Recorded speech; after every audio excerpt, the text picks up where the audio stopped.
الله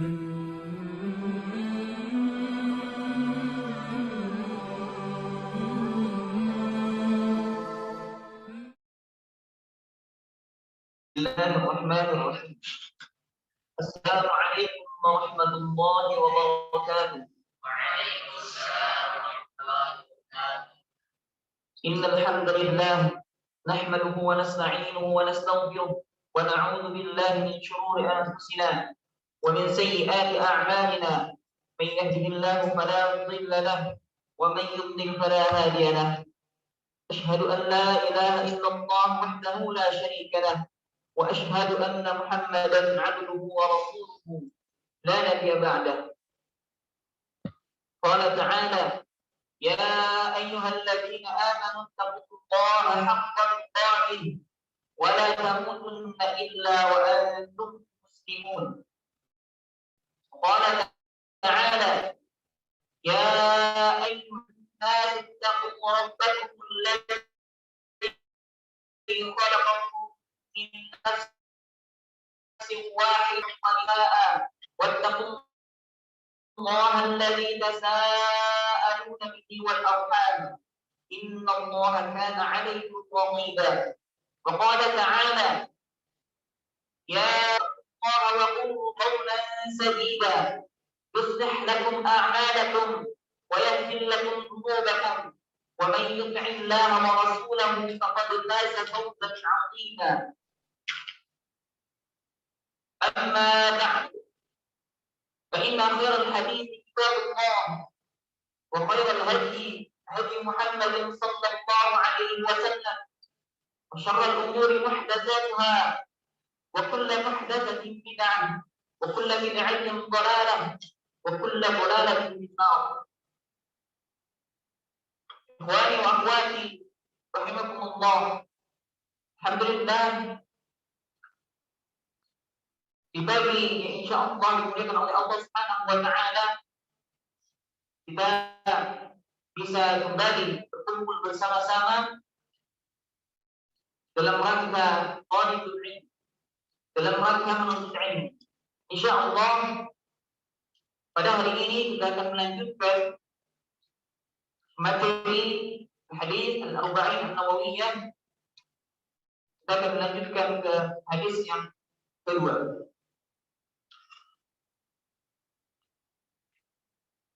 الحديث الثاني: مراتب الدين الإسلام والإيمان والإحسان. عن عمر رضي الله أيضا قال: بينما نحن جلوس عند رسول الله صلى الله عليه وسلم ذات يوم إذ طلع علينا رجل شديد بياض الثياب شديد سواد الشعر لا يرى عليه أثر السفر ولا يعرفه منا أحد حتى جلس إلى النبي صلى الله عليه وسلم فأسند ركبتيه إلى ركبتيه ووضع كفيه على فخذيه وقال: يا محمد أخبرني عن الإسلام. فقال رسول الله صلى الله عليه وسلم: الإسلام أن تشهد أن لا إله إلا الله وأن محمدا رسول الله وتقيم الصلاة وتؤتي الزكاة وتصوم رمضان وتحج البيت إن استطعت إليه سبيلا. قال: صدقت. قال: فعجبنا له يسأله ويصدقه. قال: فأخبرني عن الإيمان. قال: أن تؤمن بالله وملائكته وكتبه ورسله واليوم الآخر وتؤمن بالقدر خيره وشره. قال: صدقت. قال: فأخبرني عن الإيمان. فأخبرني عن الإحسان. قال: أن تعبد الله كأنك تراه فإن لم تكن تراه فإنه يراك. قال: فأخبرني عن الساعة. قال: ما المسؤول عنها بأعلم من السائل. قال: فأخبرني عن أماراتها. قال: أن تلد الأمة ربتها وأن ترى الحفاة العراة العالة العابدات يتطاولون في البنيان. نبيا ثم قال لي يا عمر أتدري من السائل؟ قلت الله ورسوله أعلم. قال فإنه جبريل أتاكم يعلمكم دينكم. رواه Muslim. Pada hadis yang kedua ini, dalam hadis ini adalah hadis pokok agama Islam.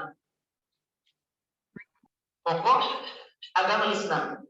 Di ajaran Islam semuanya ada hadis ini. Semuanya ada di dalam hadis ini. Ini terkait dengan amalan lahiriah dan juga amalan batiniyah. Sebagaimana suratul Fatihah itu sebagai ummul kitab atau ummul Quran. Semua pembahasan di dalam Al-Quran masuk ke dalam surah Al-Fatihah. Sebagaimana hadis yang kedua ini, atau juga disebut hadis Jibril. Ya, hadis Jibril. Dalam hadis ini membicarakan tentang al-Islam wal iman wal ihsan. Ya. Kemudian di akhirnya ada dijelaskan tentang tanda-tanda hari kiamat.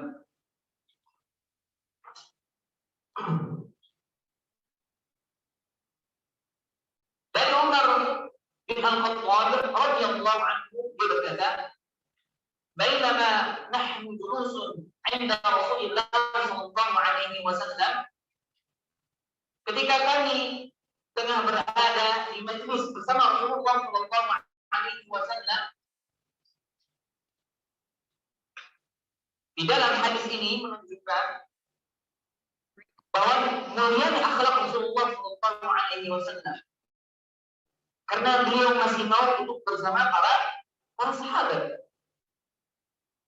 Dan ini juga seharusnya dipraktikkan oleh para guru, para pengajar. Menyempatkan waktunya mau duduk bersama peserta didiknya, murid-muridnya. Sebagaimana akhlak Rasulullah SAW duduk bersama para sahabat radhiyallahu anhum ajma'in. Akhlak ini menunjukkan ketawaduan Rasulullah SAW. Karena orang yang tawadu itu maka akan semakin mulia. Sebagaimana hadis dari Abu Hurairah radhiyallahu anhu, dia berkata bahwasanya Rasulullah sallallahu alaihi wasallam bersabda, "Ma naqasat shadaqatun min malin," sedekah tidaklah mengurangi harta. "Wa ma zada Allahu 'abdan bi'afwin illa 'izzan." Tidaklah Allah menambahkan kepada seorang hamba sifat pemaaf, melainkan akan semakin mulianya dirinya. Melainkan akan semakin memuliakan diri. Wa ma tawadda'a ahadun lillahi illa rafa'ahu Allah. Dan juga tidaklah seorang memiliki sifat tawadu, rendah hati, karena Allah, melainkan Allah akan meninggikannya. Hadis riwayat Muslim.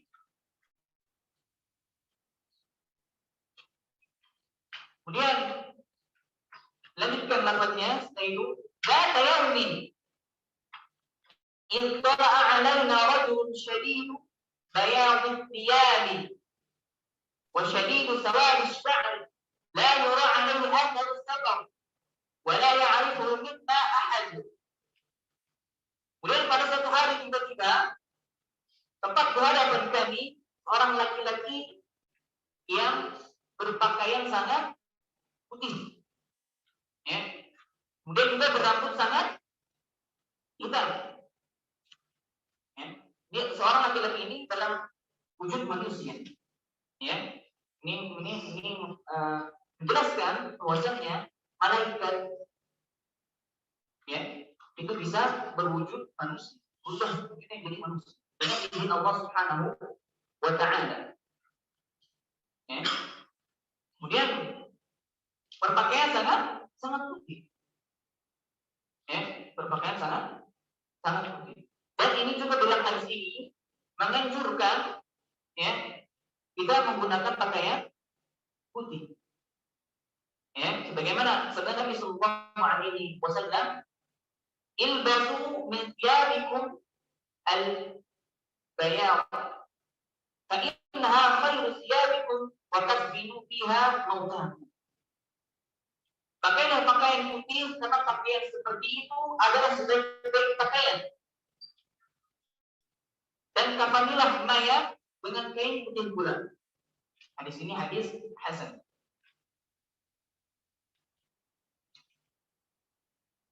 Kemudian juga dalam Asyiyah As-Sindi disebutkan karena pakaian putih itu sangat jelas, ya, bila terdapat apa? Kotoran, ya. Dan dalam hal ini tidak tampak pakaian warna lainnya. Kalau kita memakai pakaian warna lain, warna merah, warna biru, ya, atau warna hijau, itu ketika kotor tidak akan tampak. Tapi ketika kita menggunakan pakaian warna putih, kotor sedikit, maka kotoran itu akan tampak. Ya. Begitu pula pencuciannya itu harus lebih diperhatikan daripada mencuci pakaian-pakaian yang warna-warna yang lain. Ya. Oleh karena itu Rasulullah Shallallahu Alaihi Wasallam sampai menyebut pakaian putih sebagai pakaian yang lebih bersih dan lebih baik. Ya. Kemudian disebutkan dalam hadis rambutnya berwarna hitam. Rambut hitam, ya, sawadi sya'ni. Ini menyatakan berarti yang botak itu masih muda, masih muda, bukan yang orang seorang laki-laki yang sudah tua, bukan. Karena disebutkan dalam hadis apa? Sawadi sya'ni, berambut hitam, berarti masih muda, ya, masih muda.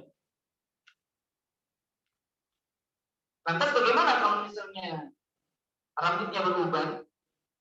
Ya, kalau kita punya rambut berubah misalnya, gitu ya. Maka Nabi Sallallahu Alaihi Wasallam memerintahkan, "Ghayyiru hadza bi syai'in wajtanibus sawad." Ubahlah uban ini dengan sesuatu, tapi hindarilah warna hitam.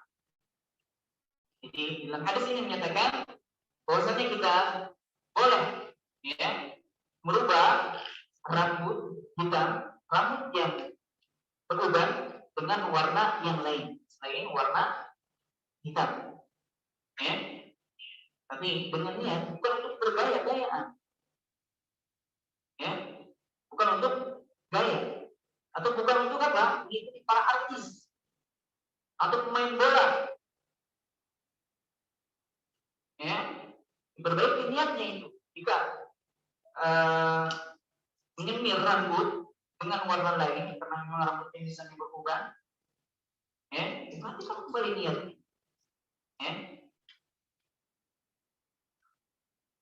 Juga ada ulama besar Syafi'iyah, ya, ulama besar Syafi'i yang bermadzhab Syafi'i, itu siapa? Al-Imam An-Nawawi memberikan judul dalam bab hadis ini, dalam hadis di atas tadi tentang menyemir uban, itu dianjurkannya menyemir uban dengan sofroh, apa? Warna kuning.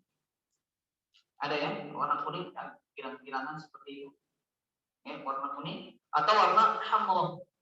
Warna apa? Merah. Ya, dan diharapkan menggunakan warna hitam. Ya. Kemudian lanjutkan hadisnya, la yara alaihi atharus safar. Tidak telah terlihat, ya, bekas perjalanan. Tetapi bajunya berwarna putih bersih, rambutnya hitam, nggak acak-acakan, tapi saja datang. Tidak ada di situ ada tanda-tanda bekas melaksanakan perjalanan jauh. Ya.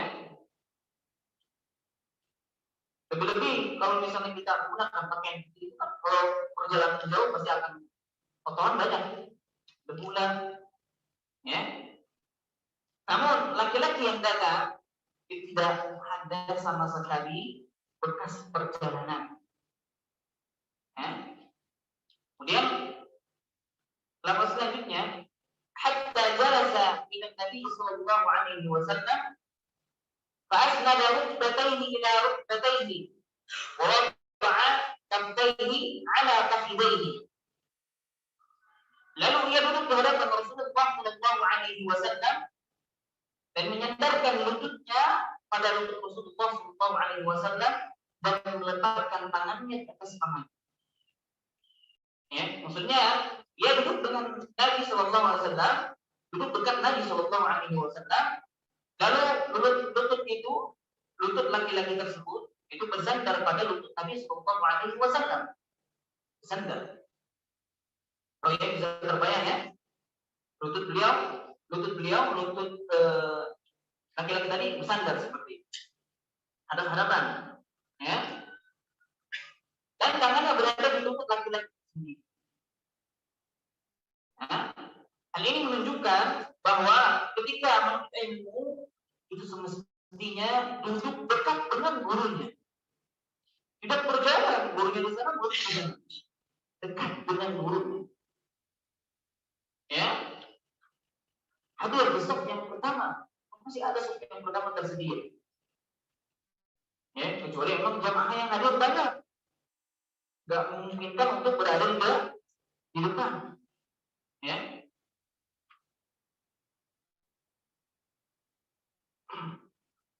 Kemudian lanjut yang selanjutnya, wa qala ya Muhammad akhbirni 'anil Islam. Dan dia berkata, laki tersebut berkata, hai Muhammad, beritahukanlah kepadaku tentang Islam. Ya. Di dalam hadis ini berbicara tentang rukun Islam. Ada berapa rukun Islam? Ada 5.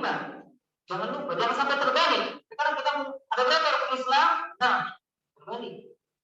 Ya, yang 6 itu rukun iman. Karena rukun Islam itu ada 5. Ini bagaimana yang disebutkan dalam hadis ini, ya. Dan hadis ini pun diriwayatkan oleh Ibnu Umar radhiyallahu anhu, ya, pada hadis ketiga di dalam kitab Al-Arba'in An-Nawawiyyah. Setelah hadis ini diriwayatkan juga oleh Ibnu Umar, ya. Kemudian di lafaz ini ada perkataan ya Muhammad, ya, wahai Muhammad. Jadi ini kebiasaan orang-orang Badui itu ketika mereka memanggil Nabi sallallahu alaihi wasallam dengan sebutan apa? Ya Muhammad. Karena orang-orang Badui ini berada itu di pelosok-pelosok. Kalau kita sekarang kan cuma di kampung terpencil. Kalau dulu seperti itu. Dia orang yang apa? Tidak di perkotaannya lah. Ini di pelosok. Tidak ada orang Arab itu memanggil Nabi Muhammad bukan dengan panggilan ya Nabi Allah, ya Rasulullah, ya, langsung ya Muhammad, ya. Jadi ini berbeda dengan penduduk yang di sekitar, yang memang di sekitar beliau, dekat dengan beliau, ya. Baik itu keberadaan rumahnya di satu tempat tersebut di kampung, walaupun di kampung tapi dekat dengan beliau. Itu memanggil, ya, dengan panggilan kenabian, dengan panggilan kenabian, ya Nabi Allah, ya Rasulullah, ya. Inilah yang menunjukkan bahwa ada adab dan aturan ketika memanggil orang yang apa? Yang kurang, ya, maksudnya memanggil orang yang kurang adab. Seperti misalnya panggilan tadi orang Arab Badui, ini kan kurang. Mereka tidak mengetahui informasi tidak cepat datang ke mereka. Ya, makanya ketika memanggil Nabi Muhammad dengan sebutan ya Muhammad, bukan ya Nabi Allah, ya Nabi Allah. Jadi ada adab ketika kita memanggil seseorang. Ya.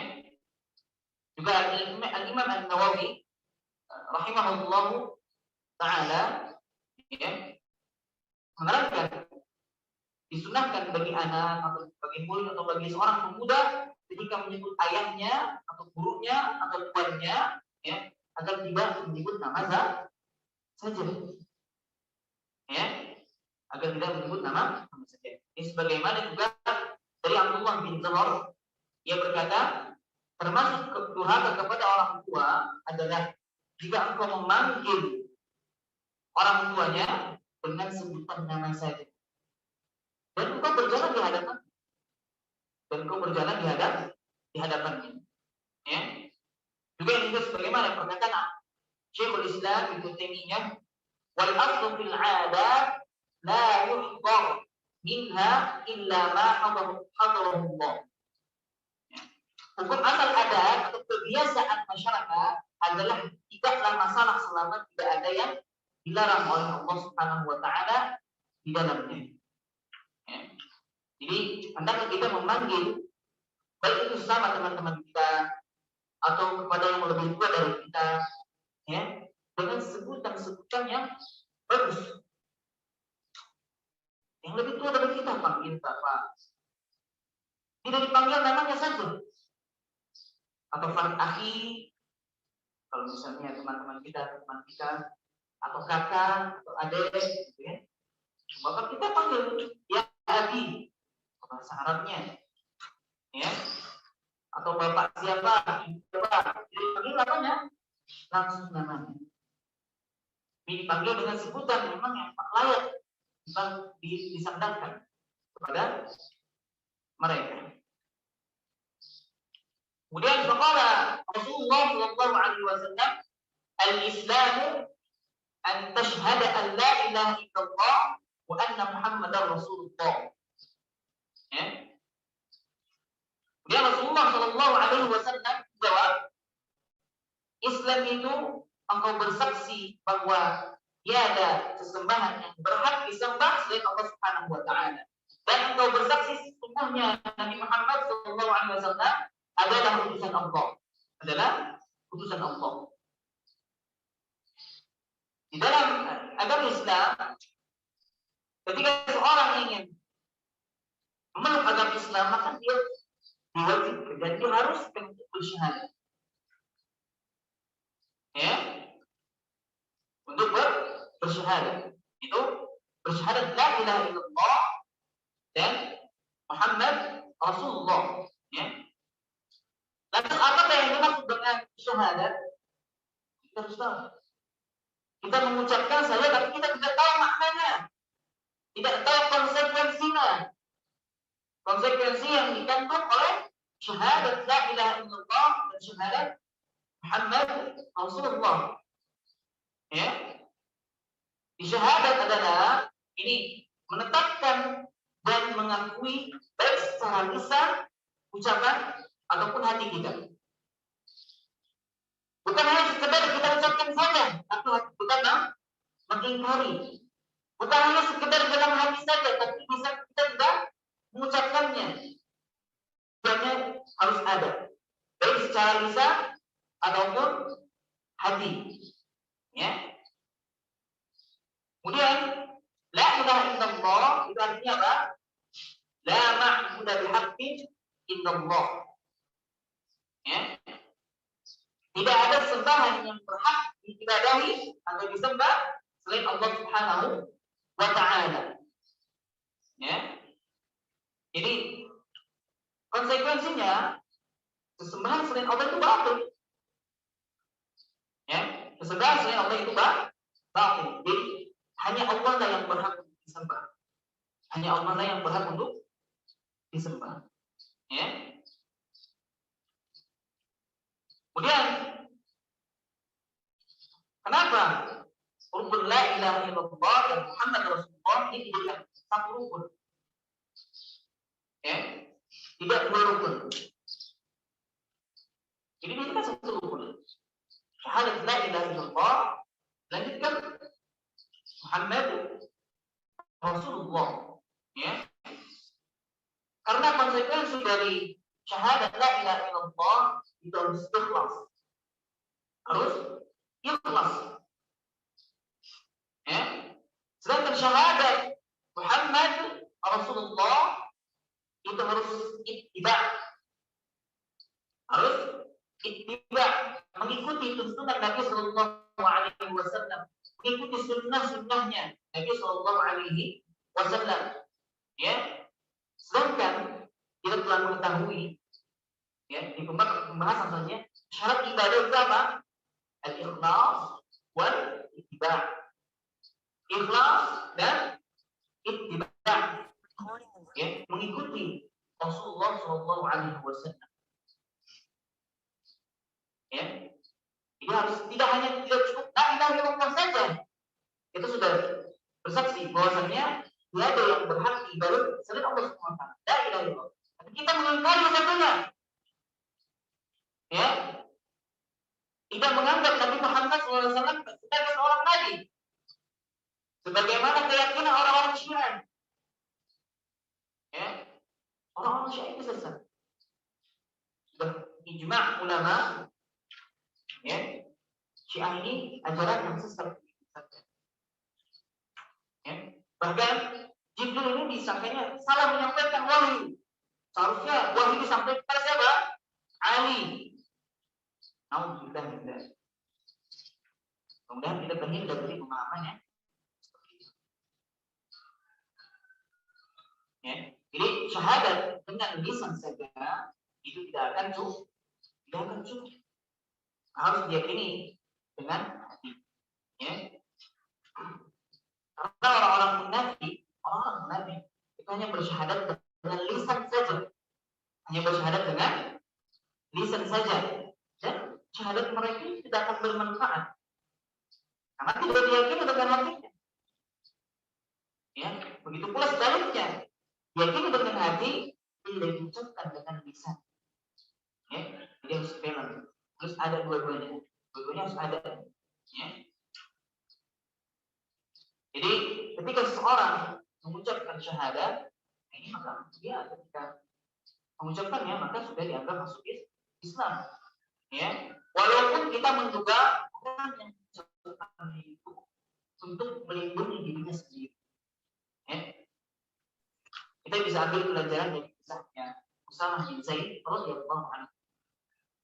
Berkata Rasulullah sallallahu alaihi wasallam ini ketika mengutus Usamah, ya, dengan para sahabat yang lainnya itu ke daerah Muraqah, ya, dari suku Juhainah. Ya. Kemudian Usamah bin Zaid bersama para sahabat yang lain menyerang langsung secara tiba-tiba di pagi hari. Ya, di pagi hari. Kemudian Usamah bin Zaid dengan para sahabat itu bertemu dengan kalangan dari kaum Ansor, ya. Sahabatnya dari kaum Ansor itu bertemu dengan orang laki-laki dari golongan mereka.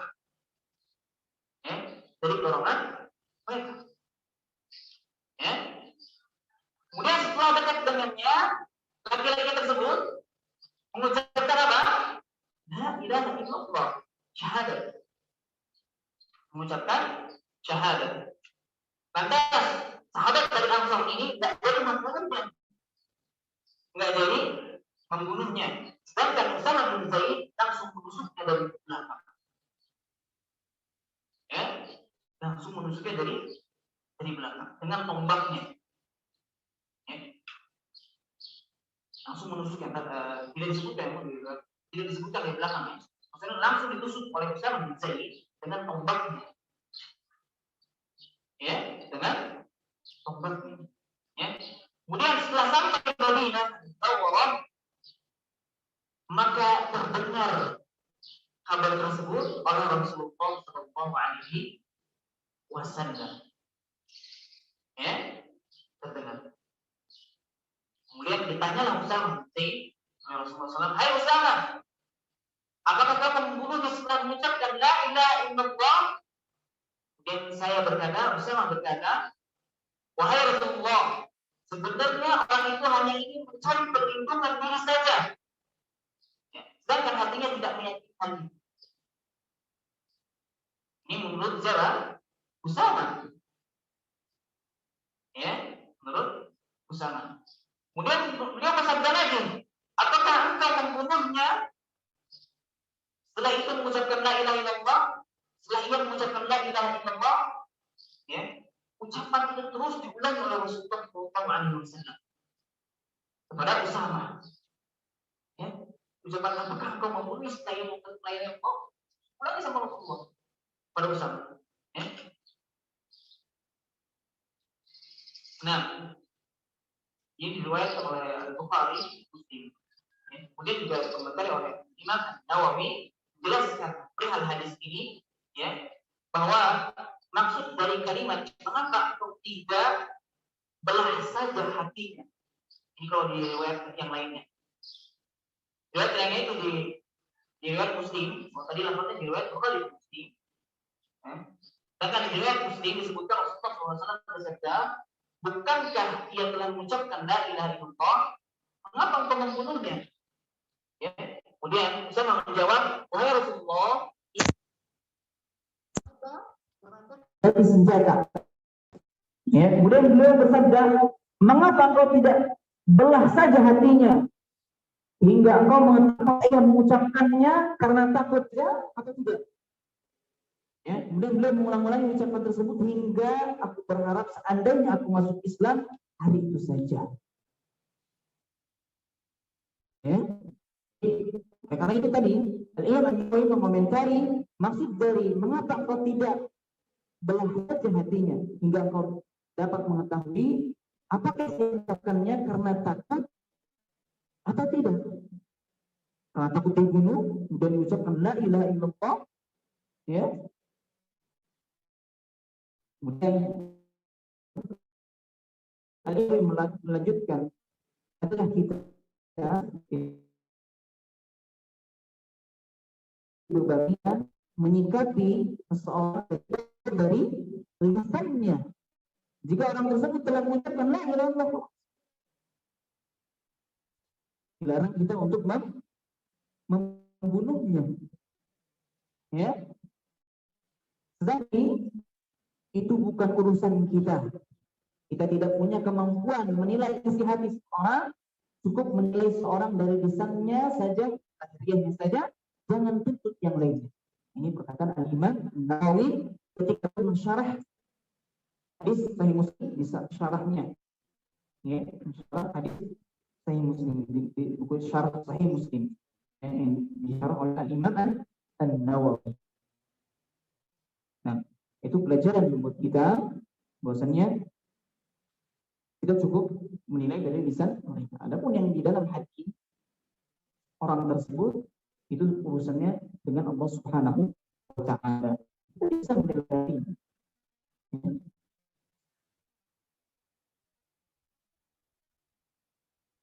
Nah, kemudian syahadat Muhammad Rasulullah SAW ini memiliki beberapa konsekuensi.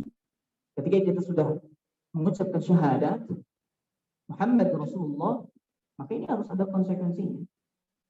Ya. Kalau konsekuensi la ilaha illallah berarti tidak ada yang berhak diibadahi selain Allah Subhanahu wa taala. Ya. Adapun konsekuensi syahadat Muhammad Rasulullah, yang pertama adalah membenarkan segala apa yang Nabi Sallallahu Alaihi Wasallam tanpa ada keraguan sama sekali. Semua yang dikatakan oleh Nabi Sallallahu Alaihi Wasallam kita wajib untuk membenarkannya. Kita wajib untuk membenarkan. Yang kedua, menjalankan setiap yang Rasulullah Sallallahu Alaihi Wasallam perintahkan tanpa menolaknya sama sekali. Tanpa menolaknya sama sekali. Kemudian yang ketiga, meninggalkan setiap yang Rasulullah Sallallahu Alaihi Wasallam melarang, tanpa menentangnya sama sekali. Kemudian yang keempat, tidak mendahulukan perkataan manusia dibandingkan dengan perkataan Nabi Sallallahu Alaihi Wasallam.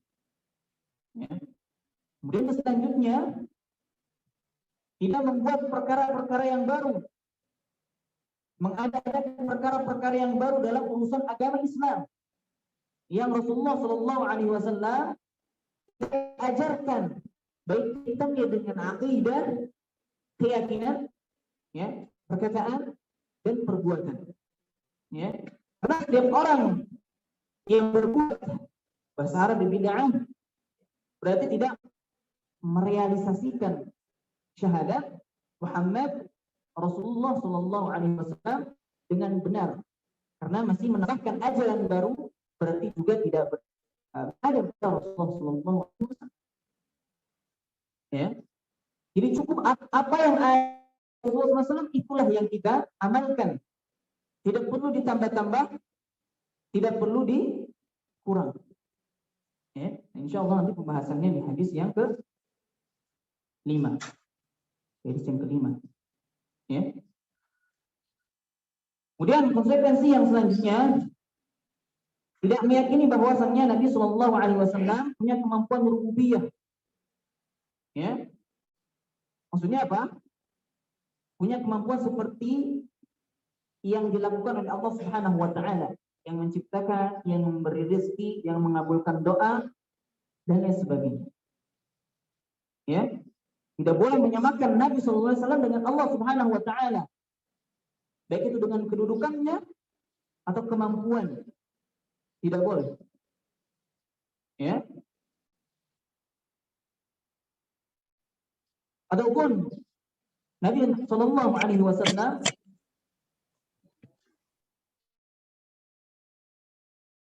hamba dan utusan dari Allah Subhanahu wa taala. Tidak mungkin sama dengan Allah.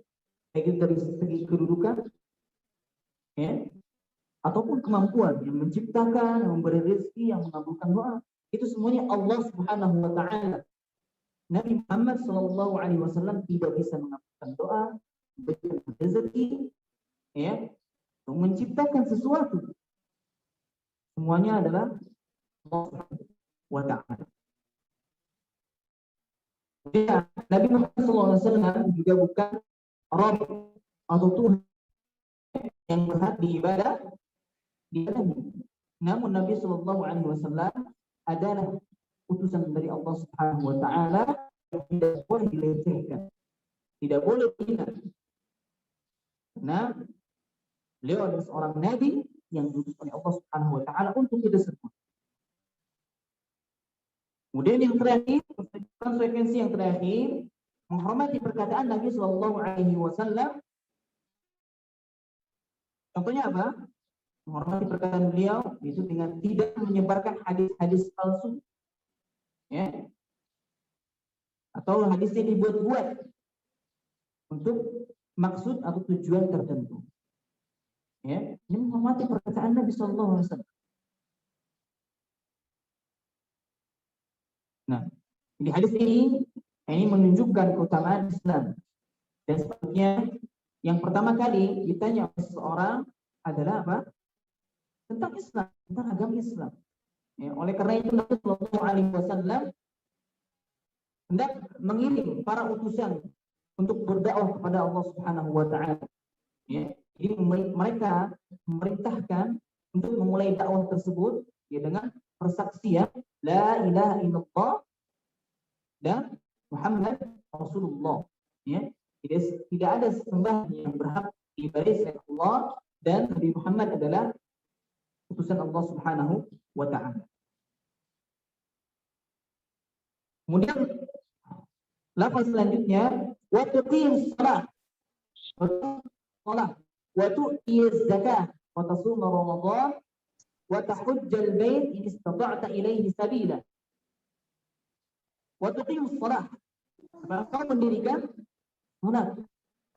Ini adalah perintah mendirikan salat. Salat di sini adalah salat yang 5 waktu, salat yang wajib. Ya. Karena salat ini didahulukan sebelum rukun-rukun yang lainnya. Itu setelah 2 kalimat syahadat. Tadi yang pertama itu 2 kalimat syahadat, La ilaha illallah dan Muhammad Rasulullah. Kemudian yang poin keduanya adalah melaksanakan salat. Ya, ini tingkatan yang paling tinggi, La ilaha illallah.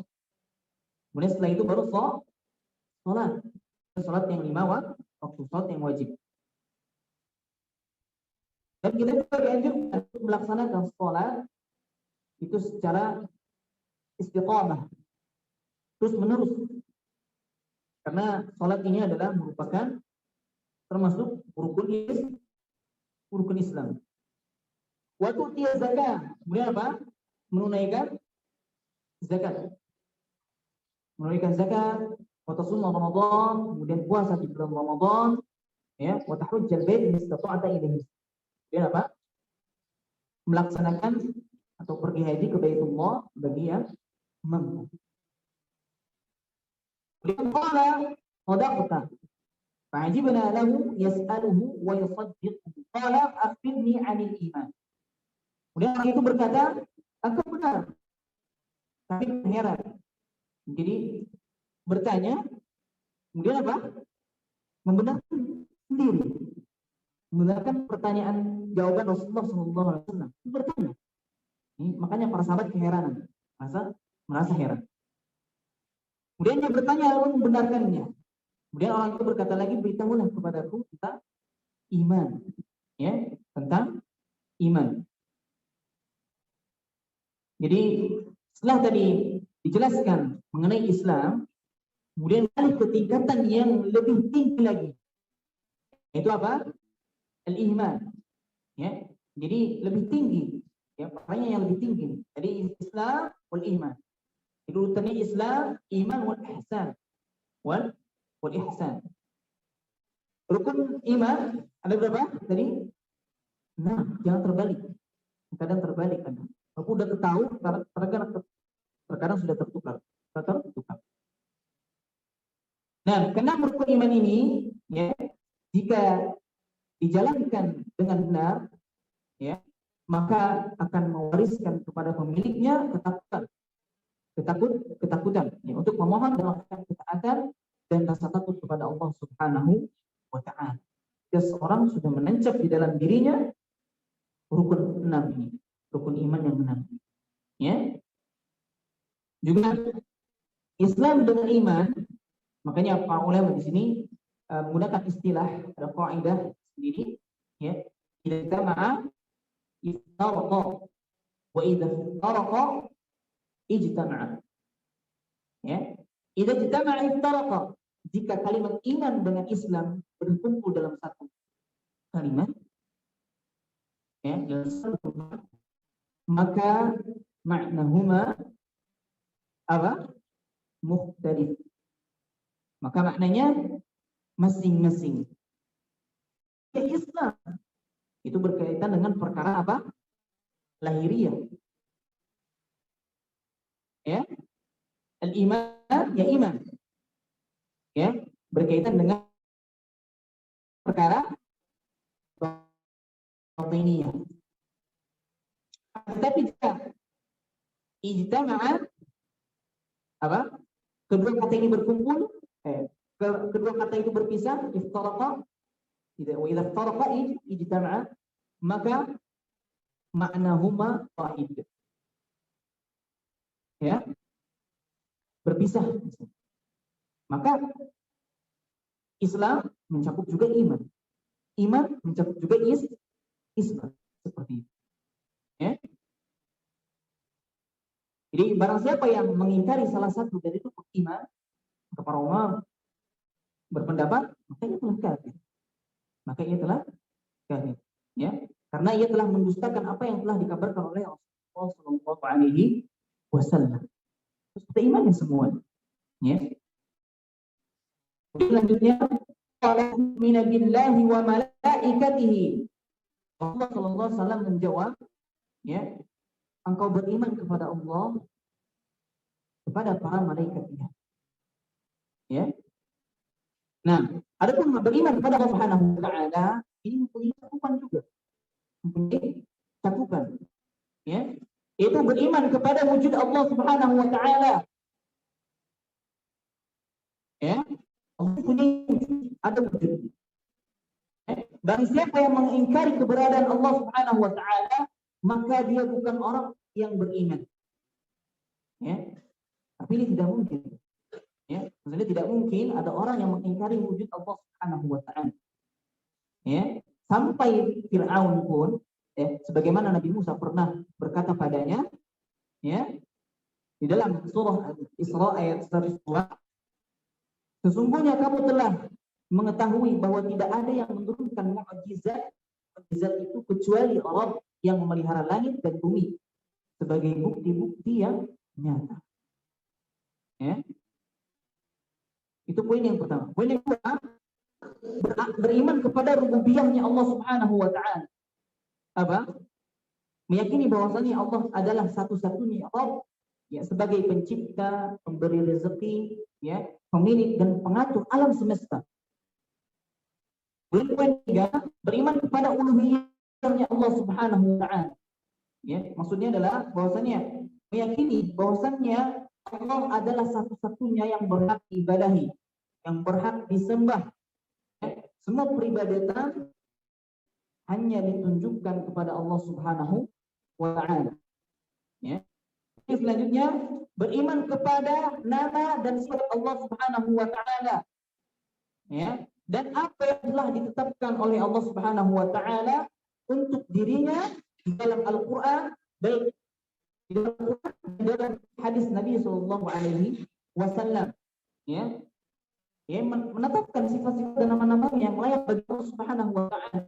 Ya, tanpa melakukan tahrif. Apa tahrif? Penyelewengan. Ya. Kemudian tanpa ta'til. Apa? Tanpa juga melakukan takyif. Ya, menanyakan hakikatnya, bagaimana bentuknya. Kemudian juga melakukan apa? Tamtsil. Tanpa melakukan tamtsil. Ya, memisalkannya dengan makhluk. Itu tidak boleh. Makanya keyakinan kita Ahlus Sunnah wal Jamaah ini harus meyakini nama dan sifat-sifat Allah Subhanahu wa taala, ya, tanpa tadi tahrif, ta'til, takyif, tamtsil. Ya. Contoh saja misalnya apa? Ar-Rahmanu 'alal 'arsyis istawa. Ya. Ar-Rahmanu 'alal 'arsyis istawa. Ar-Rahman, Allah. Ya. Itu di atas arsy. Arsyis istawa. Atas. Terus meyakini tanpa kita menanyakan bagaimana istiwanya Allah. Laisa kamitslihi syai'. Ya, tidak serupa dengan suatu apa. Sesuai dengan yaliqu bi jalalihi. Aku berbicara Allah Subhanahu wa taala. Allah punya tangan. Kita menetapkan Allah punya tangan. Tapi tangan Allah tidak sama dengan tangan makhluk. Penglihatan Allah tidak sama dengan penglihatan makhluk. Kita penglihatan sama-sama kan? Hewan punya mata. Mata kita punya. Tapi sama enggak hakikatnya? Sama apa berbeda? Ya, sama punya mata, sama-sama punya tangan, hakikat berbeda. Ya. Yaliqu bi jalalihi laisa kamitslihi syai'. Dia sama dengan makhluk, tidak sesuatu apapun. Ya. Kemudian wa malaikatihi. Juga di dalam rukun iman ini menetapkan adanya malaikat-malaikat dan wajib beriman kepada para malaikat. Ya. Malaikat itu berbentuk jasad. Ingat? Jasad. Bukan ruh. Bukan ruh. Ya. Contohnya saja misalnya malaikat apa? Malaikat Jibril. Di dalam hadis dikatakan berapa sayap? 600 sayap. Ya. 600 sayap yang dapat menutupi ufuk. Bisa menutupi ufuk. Ya. Jadi keliru jika ada seorang yang mengatakan bahwa malaikat itu berupa saja, ya, berupa ruh saja, tidak memiliki jasad, ya. Dan keliru juga jika mengatakan malaikat adalah kiasan untuk kekuatan kebaikan, ya, yang ada dalam diri manusia, ya. Sedangkan setan adalah kiasan untuk kekuatan kebaikan. Ya. Adapun jumlah malaikat, ada berapa jumlah malaikat? Ada yang tahu? Ikhwan?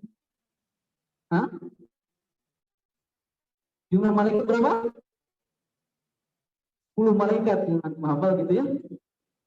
Nah, biasanya kita tahu 10 malaikat, kita hafal namanya. Nah, tapi jumlah malaikat itu bukan hanya 10.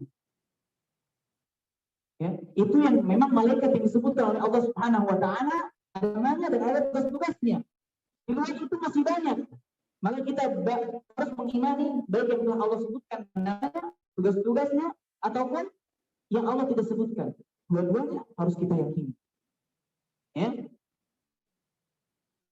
Malaikat Jibril alaihi salam ketika menjelaskan kepada Nabi Shallallahu alaihi wasallam tentang Baitul Ma'mur, tentang Baitul Ma'mur, ya.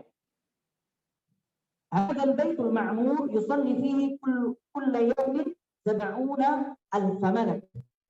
70,000 malak. Berapa itu? 70.000. Ya. Idza kharaju lam ya'udu ilaihi akhir ma 'alaihim. Ya, Baitul Ma'mur ya, ada 70.000 malaikat yang sholat di dalamnya. Ya. Setelah mereka keluar, mereka tidak akan kembali lagi. Dan itu menjadi kesempatan terakhir bagi mereka. Nah, di sini diriwayatkan oleh Bukhari dan Muslim juga oleh yang lainnya. Ya, berapa? 70.000. Ketika sudah sholat di dalamnya, mereka tidak ada kesempatan untuk kembali lagi. Berarti terakhir itu sudah kembali, nggak akan kembali lagi. Ya, ganti lagi dengan yang lain, dengan malaikat yang lain. Berapa banyak? Ya, bukan hanya 10. 10 itu yang memang disebutkan nama dan tugas-tugasnya. Ya, kalau kita lihat setiap hari sejak itu ada 70 malaikat makmur, kemudian besoknya datang lagi 70.000 malaikat, besoknya datang lagi 70.000 malaikat, ya, sampai nanti akhir kiamat berapa jumlah malaikat? Allah. Ya. Dia juga dihasilkan, ya, yang berkaitan dengan itu, maka Rasulullah SAW bersabda, "Ma fiha mawdi'u arba'i asabi'a illa malakun wa'idun yadahu sajidan lillah." Tidak ada satu ruang selembar 4 jari kecuali di sana ada malaikat yang sedang meletakkan dahinya untuk bersujud kepada Allah Subhanahu wa taala.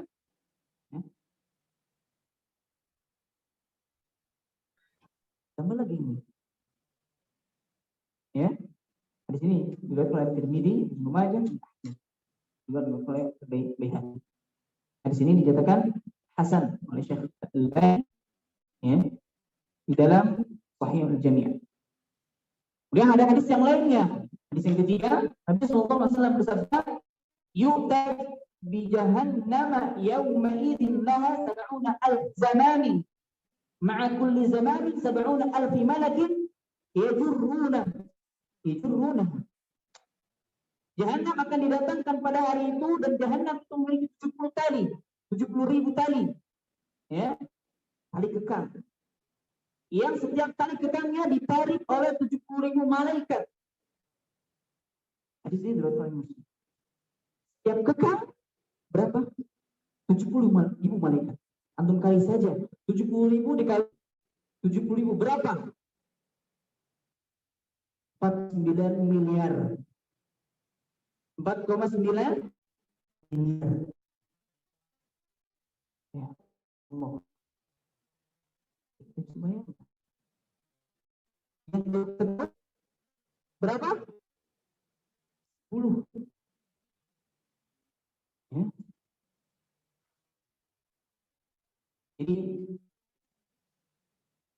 kita harus beriman kepada yang baik itu yang telah disebutkan oleh Allah Subhanahu wa taala melalui nasnya yang sahih, baik itu yang tidak disebutkan oleh Allah Subhanahu wa taala. Ya, begitu banyak terjadi. Ya. Kita beriman kepada malaikat ini ada cakupan-cakupan juga. Bagaimana beriman kepada beriman kepada malaikat, beriman kepada Allah Subhanahu wa taala. Ya, antum min billah wa malaikatihi, poin yang kedua. Ya. Ingat, malaikat juga adalah makhluk yang gaib, ya. Makhluk yang gaib. Orang yang tidak bisa dilihat. Jibril saja ketika dilihat oleh orang itu dalam bentuk siapa? Manusia. Dalam wujud manusia. Ya, malaikat ini makhluk yang gaib. Ya. Juga malaikat diciptakan dari cahaya. Tidak makan, tidak minum. Ya, jadi malaikat juga merupakan makhluk yang padat tanpa rongga. Tanpa adanya rongga. Ya. Dan malaikat itu bergolong-golong dan tugas mereka pun bermacam-macam sesuai dengan hikmah Allah Subhanahu wa taala. Ya. Cakupan beriman kepada malaikat itu ada dua. Ya, beriman dengan nama-nama mereka yang diketahui, ya, dan yang tidak kita ketahui. Ya. Kemudian yang kedua, ada malaikat-malaikat yang memiliki nama dan tugas-tugas tertentu. Ya. Ini yang perlu kita tahu. Ya. Malaikat Jibril tugaskan untuk apa? Menurunkan wahyu kepada para rasul, ya, yang turun dari sisi Allah Subhanahu wa taala. Kemudian ada malaikat apa? Mikail. Malaikat Mikail ditugaskan untuk menurunkan hujan. Ya. Ya, dan tumbuhan di bumi. Ya. Kemudian ada malaikat Israfil, itu ditugaskan untuk meniup sangkakala. Kemudian ada malaikat Ridwan, penjaga surga. Malaikat Malik, penjaga neraka. Ya. Ada juga Munkar dan Nakir untuk bertugas menanyai di dalam kubur, menanyai mayat di dalam kubur. Ya. Kemudian ada malaikat Malakul Maut yang bertugas untuk mencabut.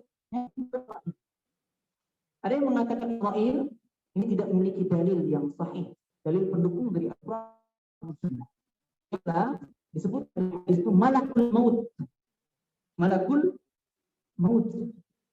Adapun yang menyebut Israel tidak ada yang sahih satupun, ya, bahwasanya namanya Israel. Ini namanya Malakul Maut. Ya, bertugas untuk mencabut nyawa. Juga ada malaikat yang bertugas mencatat setiap amal manusia. Ya, sifatnya adalah raqib, atid. Raqib ini apa? Mengawasi. Dengan atid apa? Ini amal perbuatan manusia. Ya, baik ataupun buruk. Malaikat yang diberikan tugas untuk berkeliling majelis ilmu dan majelis zikir ada. Ya. Malaikat yang bertugas menemui orang yang beriman pada hari kiamat. Juga malaikat yang bertugas memberikan penghormatan kepada penduduk surga. Ya. Malaikat yang bertugas mengaminkan orang yang berdoa pada saudaranya saat saudaranya tidak mengetahuinya. Juga malaikat yang bertugas mendoakan di pagi hari bagi yang rajin bersedekah, mengeluarkan nafkah, ya, dan doa jelek bagi yang malas. Ya. Masya Allah. Kemudian juga ada malaikat apa? Harut dan Marut. Ini dalam kisahnya Nabi Sulaiman. Ini tertuang di dalam surah Al-Baqarah ayat 102. Ayat 102. Kemudian selanjutnya wa kutubihi wa rusulihi wal yawmil akhir wa tu'minu bil qadari khairihi wa syarrihi. Ya. Kemudian kitab-kitabnya, ya, kepada rasul-rasulnya, kepada hari kiamat, dan kepada takdir yang baik ataupun yang buruk. Ya. Kemudian laki-laki tadi berkata, engkau benar. Ya. Adapun kitab-kitabnya, beriman kepada kitab-kitab Allah Subhanahu wa taala yang Allah telah turunkan. Ini ada beberapa cakupan juga. Ya. Yang pertama, mengimani bahwasanya Allah Subhanahu wa taala telah menurunkan kitab-kitabnya kepada setiap rasul, ya, dan kitab-kitab itu berasal dari Allah Subhanahu wa taala, ya. Tapi kita tidak mengimani bahwa kitab-kitab selain Al-Qur'an yang ada pada umat-umat sekarang berasal dari Allah, telah terjadi penyimpangan dan perubahan. Jadi kitab Al-Qur'an ini terjaga. Inna nahnu nazzalna dzikra wa inna lahu lahafizun. Berdasarkan ayat ini itu terjaga ya, sampai hari kiamat. Ya, tidak akan mengalami perubahan. Ya, misalnya ada orang yang merubah pun pasti akan Allah buka kedoknya. Pasti Allah akan buka kedoknya, akan ketahuan. Ya. Kemudian yang kedua, mengimani kebenaran pemberitahuan atau pemberitaan di dalamnya. Tidak apa yang diturunkan di sisi Allah Subhanahu wa taala itu kita harus membenarkan isi dalamnya. Ya. Seperti misalnya kabar-kabar Al-Qur'an, kabar yang ada pada semua kitab terdahulu yang belum dirubah atau diselewengkan. Ya. Kemudian bagaimana hukum-hukum yang terdapat di dalam semua kitab terdahulu ya, yang tidak bertentangan dengan syariat Islam. Ya, jadi syariat terdahulu yang tidak bertentangan dengan syariat kita ini merupakan syariat kita juga. Ya, merupakan syariat kita. Ya. Kemudian mengimani hukum-hukum, mengimani nama-nama ya seluruh kitab yang telah kita ketahui seperti misalnya Al-Quran, Taurat, Zabur, Injil, Suhuf Ibrahim dan Suhuf Musa. Ya. Al-Quran adalah penyempurna dan penghapus kitab-kitab sebelumnya yang pernah ada. Di Al-Quran, Nabi Muhammad SAW penyempurna kitab-kitab sebelumnya. Jadi yang perlu kita ikuti hanya Al-Quran, bukan kitab-kitab sebelum, kecuali ada kesamaan dalam syariat. Ya. Al-Quran adalah kalam Allah, firman Allah Subhanahu wa taala. Diturunkan kepada Jibril kepada Nabi Muhammad SAW melalui perantara Ruhul Amin, malaikat Jibril alaihi salam. Ya. Dan Al-Quran itu kalam Allah, bukan makhluk. Ingat ini. Al-Quran kalam Allah, bukan makhluk. Ya. Kemudian kepada Rasul wa rusuli, ya, pada para Rasul. Ya. Rasul-Rasul, Nabi dan Rasul. Ya, Nabi dan Rasul. Ya. Jadi jika seorang beriman kepada Rasul saja dan tidak mengingkari Rasul selainnya, maka berarti ia belum beriman kepada Rasulnya dan dia termasuk orang kafir. Ya. Adapun Nabi Rasul, gitu ya. Nabi adalah seorang yang diberikan wahyu berupa syariat dan diperintahkan untuk mengamalkannya, tapi tidak diperintahkan untuk mendakwahkannya. Tidak diperintahkan untuk mendakwahkannya. Jadi syariatnya untuk dirinya sendiri, tapi tidak diperintahkan untuk mendakwahkannya. Ya, itu berbeda. Nabi dan Rasul perbedaannya. Nabi tadi apa? Ya, wahyu syariat. Kemudian diperintahkan untuk mengamalkannya, tapi tidak diperintahkan untuk mendakwahkannya. Ya. Sedangkan Rasul itu diutus untuk menyampaikan risalah, ya, yang bertentangan dengan kondisi umatnya. Adapun cakupan beriman kepada Rasul, itu beriman kepada seluruh Rasul, ya, tidak membedakan. Rasul adalah penyampai wahyu dari Allah Subhanahu wa taala pada hambanya. Ya. Juga kufuri sebagaimana Rasul sama sebagai Rasul sama seperti mengufuri lainnya. Ya. Kemudian yang kedua, beriman pada Nabi pertama. Siapa Nabi pertama? Nabi Adam alaihissalam. Kemudian Rasul pertama siapa? Ya, Nabi Nuh itu Rasul pertama. Yang ketiga, meyakini adanya Rasul yang paling utama adalah dari kalangan ulul azmi. Siapa? Nuh, Ibrahim, Musa, Isa dan Nabi Muhammad SAW. Ya. Kemudian ajaran para Rasul sama, yaitu menyuruhkan untuk mengenal Allah Subhanahu wa taala dan meninggalkan kesyirikan walaupun syariatnya berbeda. Sama dakwah para Rasul, ya. itu mentauhidkan Allah Subhanahu wa taala. Kemudian Nabi Muhammad sallallahu alaihi wasallam adalah penutup para rasul, penutup para nabi dan rasul. Ya, tidak ada lagi nabi setelah beliau. Nabi Muhammad sallallahu alaihi wasallam yang wajib diikuti untuk saat ini. Ya, untuk saat ini. Nabi Muhammad sallallahu alaihi wasallam adalah penghulu para rasul.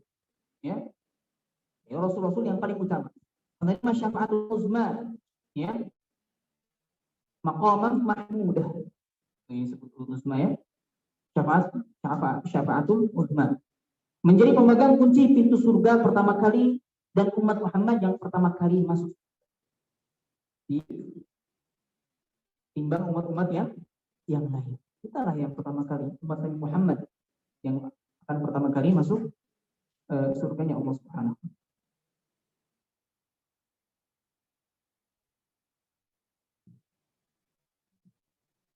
Nah, kemudian apa?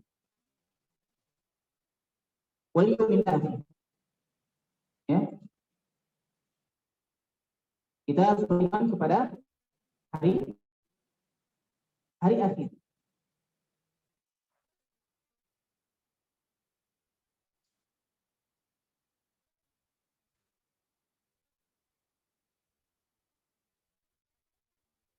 Nah, di mana manusia ini dibangkitkan dari kuburan mereka ini untuk dilakukan hisab di yaumil akhir. Ya. Perhitungan. Ini hisab itu artinya apa? Perhitungan. Ya, hisab artinya apa? Perhitungan. Untuk dilakukan perhitungan dan diberikan balasan sesuai dengan amalnya masing-masing. Ya. Adapun cakupan beriman kepada hari akhir, beriman bahwasannya kiamat akan terjadi, ya, dan beriman pada kejadian-kejadiannya, seperti manusia akan melihat Allah Subhanahu wa taala di akhirat kelak. Ya. Kemudian beriman kepada setiap apa yang Allah sebutkan dalam kitab-kitabnya, apa yang telah sahih dari Nabi Shallallahu alaihi wasallam dari perkara-perkara yang akan terjadi pada hari kiamat, seperti misal manusia akan dikumpulkan dalam keadaan tidak beralas kaki, ya, tidak disunat atau muhman, sama sekali tidak membawa harta apapun. Nanti ketika di yaumul akhir, ya. Kemudian juga beriman kepada nikmat dan siksa kubur. Percayai adanya siksa kubur. Beriman kepada tanda-tanda hari kiamat seperti misalnya munculnya Dajjal, datangnya Imam Mahdi, turunnya Nabi Isa bin Maryam, keluarnya Ya'juj dan Ma'juj, keluarnya dabbah yaitu binatang, dan terbitnya matahari dari arah tenggelamnya. Kemudian yang terakhir beriman kepada peniupan sangkakala dan syafaat, hisab, mizan, timbangan, pembagian catatan amal, kemudian al-haud, telaga, as-sirat, ya, surga dan neraka, penyembelihan al-maut. Ya. Semuanya wajib kita imani. Ya, bukan hanya hari akhir saja, yaumul qiyamah saja, tapi apa yang berkaitan dengan yaumul qiyamah semuanya harus kita imani. Kemudian yang terakhir, wabil qadari khairihi wa syarrihi. Yaitu dengan wajib kita beriman pada takdir baik dan takdir buruk. Jadi tidak berisi sesuatu yang buruk saja, ya. Tapi juga ada takdir yang baik, ya. Tapi takdir itu hanya yang telah ditakdirkan, ya. Penjelasan hal ini adalah bahwa perkara takdir yang berkaitan dengan perbuatan Allah seluruhnya baik. Jadi takdir buruk itu bukan dari Allah Subhanahu wa taala. Melainkan itu kehendak diri kita, kemudian ditakdirkan makdur, apa yang ditakdirkan oleh Allah Subhanahu wa taala, ya. Mengapa Allah Subhanahu wa taala mentakdirkan takdir yang buruk, yang jelek, ya? Karena di dalam takdir tersebut itu ada hikmahnya.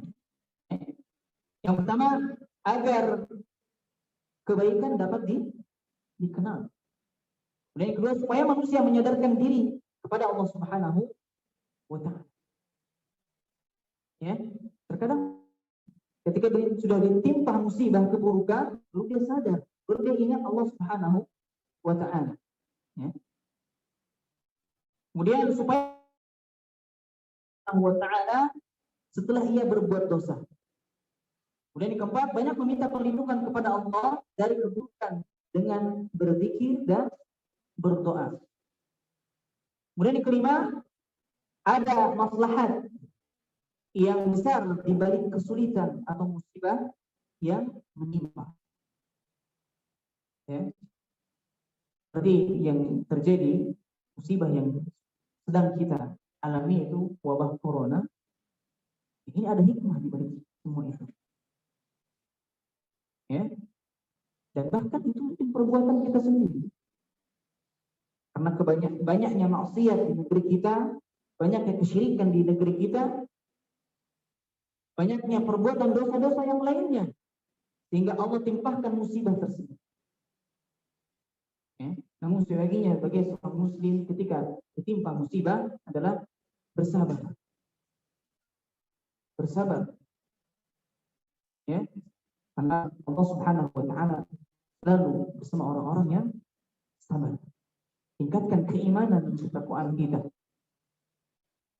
Jaga syariat Islam. Mudah-mudahan dengan taat dan patuhnya kita kepada Allah Subhanahu wa Ta'ala, Allah Subhanahu wa Ta'ala angkat wabah ini. Amin ya rabbal alamin.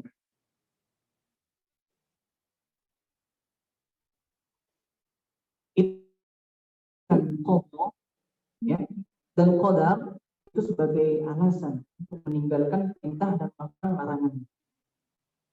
Ya, Allah telah memiliki hujah atas kita melalui kitab-kitab yang diturunkan dan rasul yang diutus. Ya, dalam ayat disebutkan di dalam surah Al-Anbiya ayat 23, Allah tentang apa yang diperbuatnya dan mereka yang akan ditanya. Ya. Jadi Allah Subhanahu wa Ta'ala tidak memaksa, ya, tidak memaksa seorang untuk mengerjakan kemaksiatan. Ya. Atau meninggalkan ketaatan. Tapi manusia itu tetap punya pilihan. Ya kan? Manusia itu punya pilihan. Makanya ketika seorang bermaksiat, ketika melakukannya Allah takdirkan sudah. Karena kehendaknya sendiri ingin berbuat maksiat. Makanya Allah takdirkan berbuat tersebut. Ya. Ketika seorang ingin berbuat ketaatan, ya, dan dia melakukan ketaatan tersebut, maka ini datang dari Allah Subhanahu wa Ta'ala, bukan semata-mata dari diri kita. Takdir baik dan buruk, ya, itu ada andil dari diri kita sendiri dan juga Allah Subhanahu wa Ta'ala. Bukan takdir itu apa namanya? Takdir Allah, ya, ini sudah takdir Allah. Saya pasrah saja dengan takdir saya. Ya. Nah, ada dua macam iradah. Itu iradah kauniyah dan iradah syar'iyyah. Kehendak. Iradah itu maksudnya kehendak. Ada kehendak kauniyah, ada kehendak syar'iyyah. Ya. Iradah kauniyah adalah iradah yang semakna dengan masyiat. Itu kehendak yang pasti terjadi. Itu iradah apa? Kauniyah.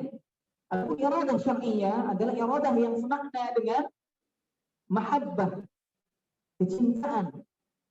Ya. Jadi iradah kauniyah itu pasti terjadi, namun belum tentu Allah Subhanahu wa Ta'ala cintai. Itu namanya iradah kauniyah. Pasti terjadi. Tapi belum tentu Allah Subhanahu wa Ta'ala cintai kehendak tadi. Ya. Sedangkan iradah syar'iyyah itu kehendak Allah Subhanahu wa Ta'ala yang dia cintai, tetapi tidak mesti terjadi. Tetapi tidak mesti terjadi. Ya, contoh misalnya berimannya Abu Bakar As-Siddiq, ya, terdapat di dalamnya iradah apa? Kauniyah. Iradah kauniyah. Ya, karena hal itu terjadi. Ya. Dan terdapat pula iradah syar'iyah karena berimannya siapa? Abu Bakar. Dan ini cintai oleh Allah Subhanahu wa taala. Jadi ketika berimannya Abu Bakar ini ada dua iradah. Iradah kauniyah, iradah syar'iyah. Orang masuk beriman kepada Allah, Allah cintai. Ya. Nah, ada halnya yang terjadi kepada Fir'aun. Ya, kafirnya Fir'aun. Ini secara iradah apa? Kauniyah. Ya, iradah kauniyah. Namun tidak dicintai oleh Allah Subhanahu wa taala. Iradah syar'iyahnya enggak ada. Karena enggak dicintai oleh Allah Subhanahu wa taala. Ya. Cakupan iman kepada takdir Allah Subhanahu wa taala yang pertama adalah ilmu. Al-ilmu. Itu mengimani bahwasanya Allah Subhanahu wa taala mengetahui segala yang terjadi di alam ini. Ya, baik secara global ataupun terperinci. Ya. Baik kaitannya dengan perbuatan Allah Subhanahu wa taala atau kaitannya dengan perbuatan hamba. Orang hamba. Ya. Yang kedua adalah al-kitabah, pencatatan. Yaitu segala sesuatu telah dicatat oleh Allah Subhanahu wa taala. Kemudian yang ketiga, al-masyiah, kehendak. Itu apa yang telah Allah kehendaki pasti terjadi. Yang tidak Allah kehendaki tidak akan terjadi. Kemudian yang terakhir al-khalq, ya, penciptaan. Ya, segala yang ada di alam semesta ini adalah makhluk yang diciptakan oleh Allah Subhanahu wa taala. Ada yang hasil perbuatannya, ada yang hasil perbuatan Allah. Ini hasil perbuatan Allah seperti apa? Diturunkan di hujan, ya, tumbuhnya di sana, ya. Dan ada yang merupakan perbuatan seorang hamba. Ya, Allah Subhanahu wa taala berfirman dalam surah As-Saffat ayat 96. Artinya, padahal Allah yang menciptakan kamu dan apa yang kamu perbuat. Ya. Kemudian dilanjut hadisnya, qala sadaqata. Orang itu berkata lagi, qala fa akhbirni 'anil ihsan. Qala an ta'budallaha ka'annaka tarahu fa in lam takun tarahu fa innahu yarak. Ya. Beritahukanlah padaku tentang ihsan. Rasulullah SAW, engkau beribadah kepada Allah akan engkau melihatnya. Ya, jika engkau tidak melihat, sungguhnya Dia mesti melihat. Ya, perlu kita ketahui, ihsan itu berarti perbuatan baik. Berbuat baik dalam menunaikan kewajiban pada sang Khaliq, ya, di mana ibadah itu dilakukan dengan ikhlas, ittiba'ur rasul, ya, sesuai dengan tuntunan yang telah dibawa oleh Nabi sallallahu alaihi wasallam. Jadi siapa yang ikhlas dan mengikuti tuntunan Nabi sallallahu alaihi wasallam, dialah yang telah disebut. Jadi ketika dalam hal ibadah kita melaksanakan ibadah sesuai dengan tuntunan lillahi ta'ala wattiba'us sunnah, dan mengikuti sunnah-sunnah Nabi sallallahu alaihi wasallam, apa yang diajarkan oleh Nabi sallallahu alaihi wasallam, maka kita telah berbuat ihsan. Ya. Berbuat ihsan kepada makhluk adalah berbuat baik kepada sesama melalui apa? Harta, kedudukan lainnya atau yang lainnya. Adapun yang dimaksud dengan ihsan adalah engkau beribadah kepada Allah Subhanahu wa taala seakan-akan engkau melihatnya. Ini maksudnya adalah ibadah tersebut dibangun di atas keikhlasan dan mengikuti tuntunan, ya, mengikuti tuntunan Rasulullah SAW. Seakan-akan aku melihatnya. Itu maksudnya apa? Ibadah itu dilakukan di atas dasar cinta, mahabbah kepada Allah Subhanahu wa taala. Ya. Sebab cinta inilah yang akan mendorong orang hamba melakukan ibadah.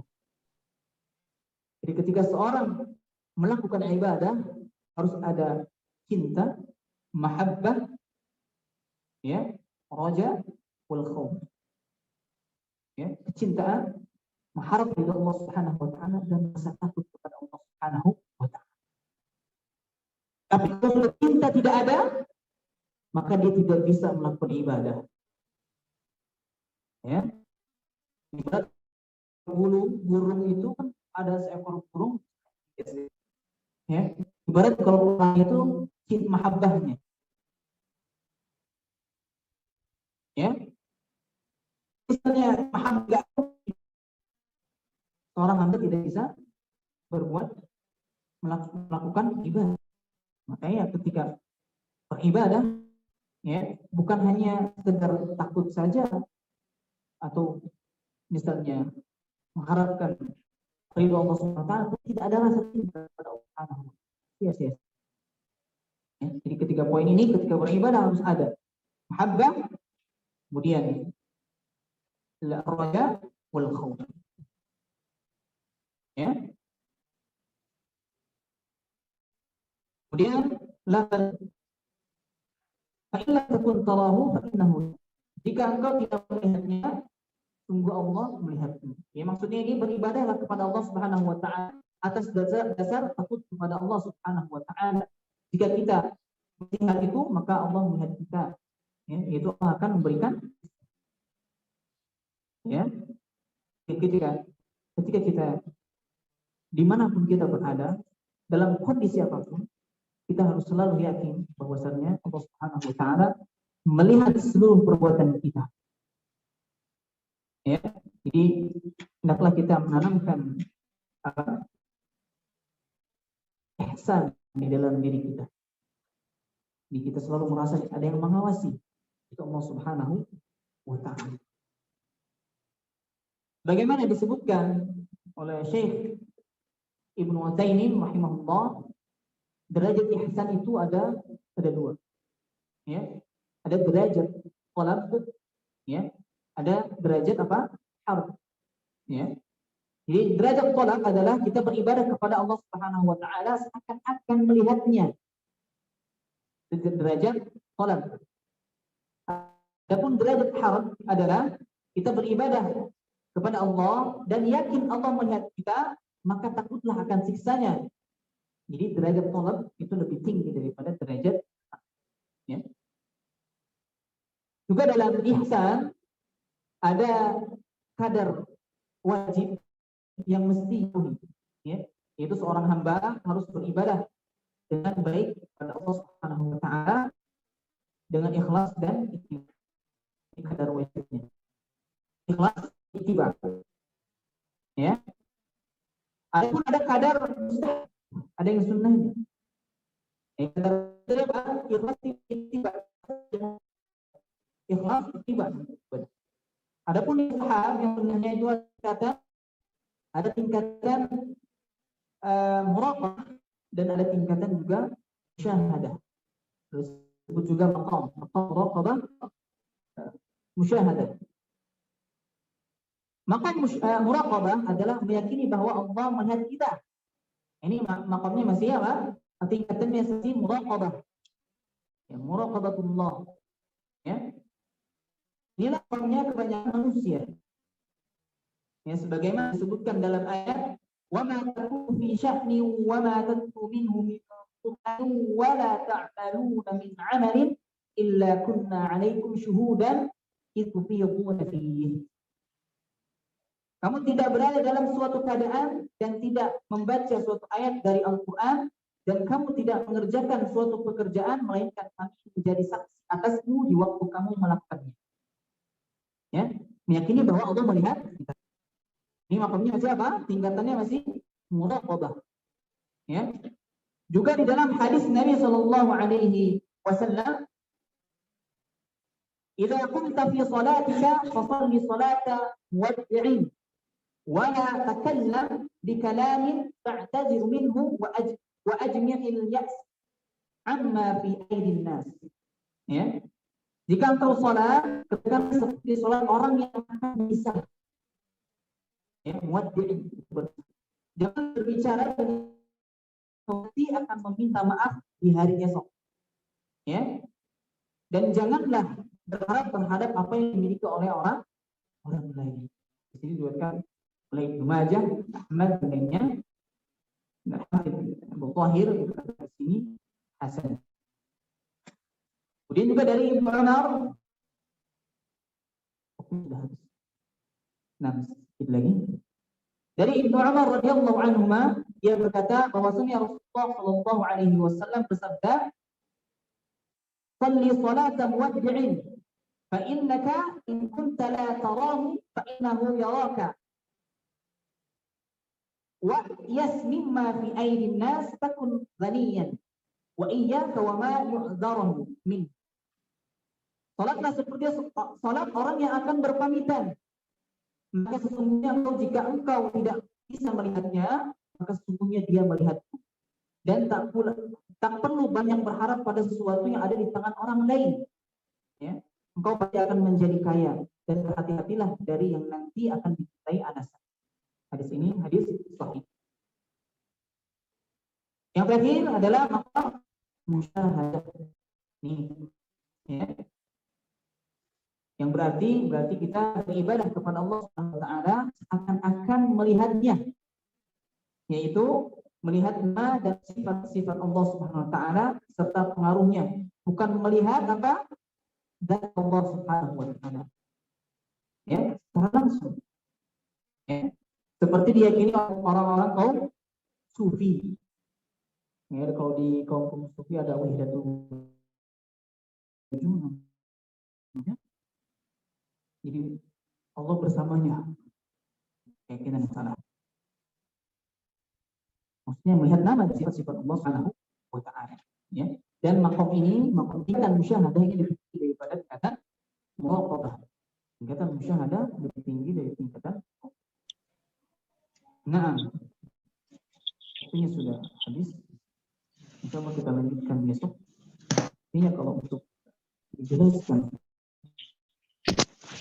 kitab itu sampai terakhir hari akhir itu tidak akan cukup. Ternyata setelah mau diringkas-ringkas, tetap saja, ya, tetap saja banyak pembahasannya. Dan itulah ilmu. Malah kalau nanti diringkas, jadi tidak paham. Ya, lebih baik tidak masalah kalau di dakwah kita di Sarbain ini, walaupun kita dapat jelasan hadis itu semuanya, yang penting ketika kita menjelaskan hadis tersebut, ilmunya kena, pemahamannya.